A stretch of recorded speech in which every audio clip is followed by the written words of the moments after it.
scenes of jubilation in Minneapolis following Derek Chauvin's guilty verdict for the 2020 murder of George Floyd. Chauvin will be sentenced next month. The decision also led the U.S. Justice Department to launch an investigation into the Minneapolis Police Department to examine whether there are patterns and practices of unlawful policing.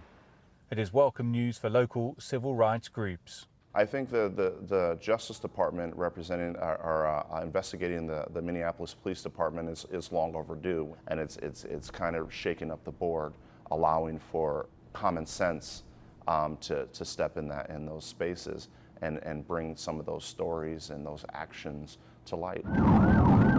In September 2019, Brian Quinones live-streamed himself being chased by police in the Minneapolis suburbs of Edina and Richfield. At one point, he gets out of the car and appears to threaten officers with a knife. He is shot 7 times.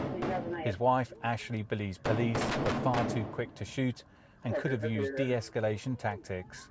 An investigation ruled that the officers used justified force. They could have followed their policies and procedures, period. Their policies and procedures don't have the result in death. That is their own human decision.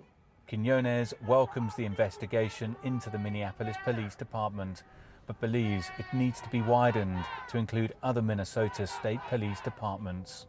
I'm saddened that it took for them to have this big of an issue in Minnesota, for them to look at us twice, even though it's been a problem here since the beginning of time. And I'm also a little disappointed in the fact that, they're singling it to one city. Here in nearby Brooklyn Center, steps have been taken to change how policing is performed. It comes after an officer shot and killed Daunte Wright during a traffic stop last month. The city has since passed legislation that will see police only issue citations rather than make arrests for low-level offences, and for unarmed civilians to respond to mental health situations and non-moving traffic violations. The action came in swift response to Wright's death in April. I think that what Brooklyn Center did was show the rest of the country what's possible. It's not a fix-all to all the problems that are out there, but it's a good roadmap for other cities and the state to use. During Chauvin's trial, the city of Minneapolis resembled a war zone, with buildings boarded up and National Guard patrolling the streets.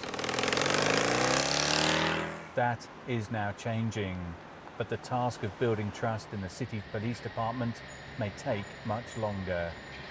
Dan Williams, CGTN, Minneapolis.